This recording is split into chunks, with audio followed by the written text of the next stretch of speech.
20권 2장 대굴대굴 바퀴의 탄생. 안녕 친구들!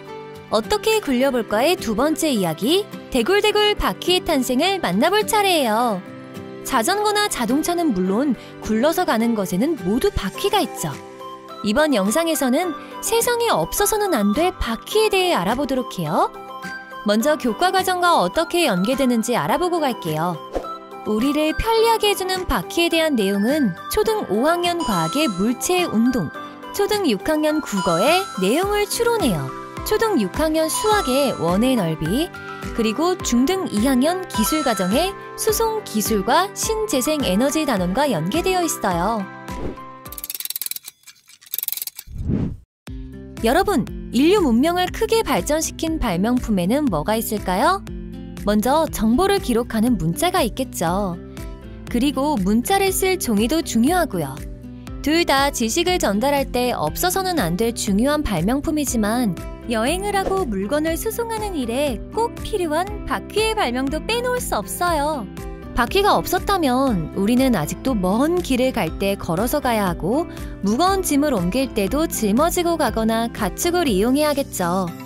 하지만 바퀴 덕분에 크고 무거운 짐도 멀리까지 옮길 수 있었고 먼 곳을 갈 때도 빠르게 이동할 수 있어요. 이토록 중요한 바퀴에는 수학적 원리도 숨어 있다는 사실 책에서도 보았죠? 중요하니까 다시 한번 확인하도록 해요. 오케이. 바퀴는 동그란 원 모양이에요. 원은 수학에서 배우는 도형 중에서도 중요한 것이니까 그 원리를 잘 알아두면 좋겠죠? 원이 가진 성질을 정의하면 고정된 한 점으로부터 같은 거리에 있는 점들의 모임이라고 했어요. 그 점들을 선으로 연결하면 원이 되는 거죠. 표현이 좀 어렵나요? 그럼 직접 해보면 쉽게 이해될 거예요. 친구들도 원을 그려본 적 있을 거예요. 컴퍼스에 연필을 끼우고 반대쪽을 고정시킨 후 선을 그리면 동그란 원이 그려지죠? 컴퍼스의 한쪽 다리에서 연필심까지의 거리가 똑같은 선이 이어지면서 원이 된 거죠. 이제 바퀴가 왜 동그란 모양이어야 하는지 원을 굴려보면 알겠죠? 원을 굴리면 바닥에서부터 반대쪽 꼭대기까지 거리가 항상 똑같아요. 그리고 중심점도 항상 같은 높이에 있죠. 이 때문에 굴려도 덜컹거리지 않는 거예요. 그러면 도형 중에서 원만 그런 걸까요? 정말 궁금하다. 궁금하면 다른 도형에 대해 알아보면 되죠. 도형 중에서 원만큼 중요한 삼각형으로 알아볼게요. 우선 삼각형의 중심점부터 찾도록 하겠어요. 세 변의 길이가 똑같은 정삼각형의 중심점은 각 변의 가운데에서 수직으로 선을 그었을 때 만나는 점이에요. 중심점을 찾았으니 중심점에서 바깥선까지의 거리를 알아볼 차례예요. 중심점에서 바깥선으로 줄을 그어보니 어때요? 길이가 일정하지 않죠? 원과는 전혀 다른 거죠. 그럼 이번에는 삼각형을 굴려보죠. 일단 바닥에서 반대쪽 꼭대기까지의 거리가 계속 달라져요. 게다가 중심점의 높이도 오르락 내리락 하죠. 그래서 삼각형을 굴리면 부드럽게 굴러가지 않고 덜컹거릴 수밖에 없어요. 바퀴가 왜 원 모양인지 알았으니 이제 바퀴의 탄생 과정에 대해 알아보도록 하죠. 오케이. 바퀴가 없던 시절에도 인류는 큰 바위를 옮겨서 고인돌을 만들기도 했어요. 그때는 통나무를 굴림대로 써서 여러 사람이 함께 당겼어요. 그리고 썰매에 바위를 싣고 끌기도 했고요. 그리고 썰매에 바위를 실은 다음 통나무 굴림대 위에 올려놓고 끌자 더 수월해졌죠. 그 다음엔 통나무에 홈을 파서 썰매를 끼웠어요. 썰매가 좌우로 흔들리지 않고 똑바로 갈 수 있게 되었죠. 그 다음엔 통나무의 안쪽을 깎아서 바퀴축을 만들었어요. 그리고 썰매의 못을 달아서 축에 고정했죠.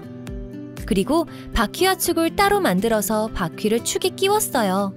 썰매에는 축바지를 붙여서 축을 꽉 붙잡게 했죠. 바퀴와 썰매가 결합해서 수레가 탄생했어요. 와우! 이제까지 바퀴가 어떻게 탄생했는지 과정을 훑어보았어요. 하지만 바퀴의 변신은 계속된답니다. 처음에 바퀴는 통나무를 자른 형태였죠. 그 다음엔 세 장의 나무판을 잇고 가로장을 박아서 만들었죠. 통나무를 통째로 가공할 때보다 작업이 수월해진 거죠. 그리고 바퀴의 역사에서 획기적인 발전이 이루어져요. 바로 바퀴살이 등장한 거죠. 대박! 덕분에 바퀴가 훨씬 가벼워지고 튼튼해졌어요. 마지막으로는 바퀴 테두리에 금속판을 붙이는 것이었어요. 우와! 나무 테두리였을 때보다 단단하기 때문에 덜 닳아서 더 오래 쓸 수 있게 된 거죠. 오늘날의 바퀴도 고무와 금속으로 재료만 바뀌었을 뿐 축을 끼우는 홈과 바퀴살, 테두리로 이루어져 있으니까 기본적인 형태는 옛날의 바퀴와 다르지 않아요. 바퀴가 동그랗게 생긴 이유는 많은 도형 중 원이 가진 성질을 이용한다는 것, 그리고 오늘날의 바퀴가 있기까지 여러 번 변신을 해왔다는 사실 잘 아셨죠?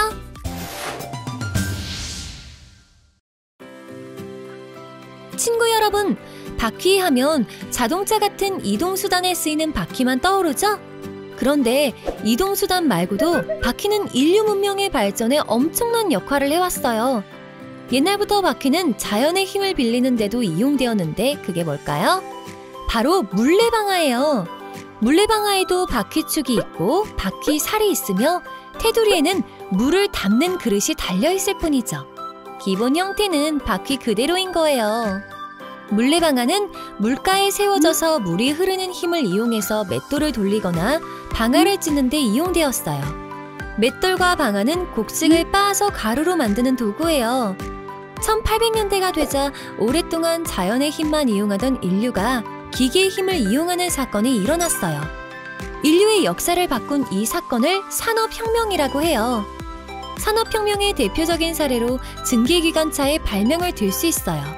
자연의 힘이 아닌 인간이 만든 기계의 힘으로 움직인 최초의 수송수단이죠. 증기기관차는 두 가지의 발명이 있었기에 가능했어요. 첫 번째가 증기펌프였어요. 증기펌프는 물을 끓이면 발생하는 수증기의 힘을 이용해 피스톤을 움직이는 장치예요. 피스톤은 상하나 좌우로만 움직이는데 이 운동을 회전 운동으로 바꾼 장치가 증기기관이랍니다. 증기기관을 이용해서 기차만 움직였을까요? 똑똑한 사람들이 그랬을 리가 없겠죠. 그때부터 물건을 만드는 공장들이 마구 생겨났죠.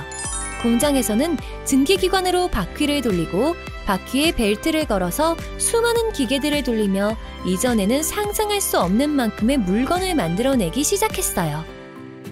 지금은 증기기관을 쓰는 곳이 거의 없어요. 모두 전기로 바뀌었죠. 하지만 전기를 이용해서 바퀴를 돌리고 그 힘으로 기계를 돌리는 것은 마찬가지랍니다. 바퀴는 인류가 사는 모습을 완전히 바꿔놓았어요. 바퀴가 아니었다면 우리는 아직도 먼 길을 걸어 다니고 사용할 물건을 스스로 만들어 쓰고 있을 거예요. 인류의 발명품은 셀 수 없이 많지만 최고의 자리에 바퀴를 올려놓아도 손색이 없겠죠? 이번 영상은 여기까지예요. 그럼 다음 영상에서 더 재미있는 주제로 또 만나요. 안녕!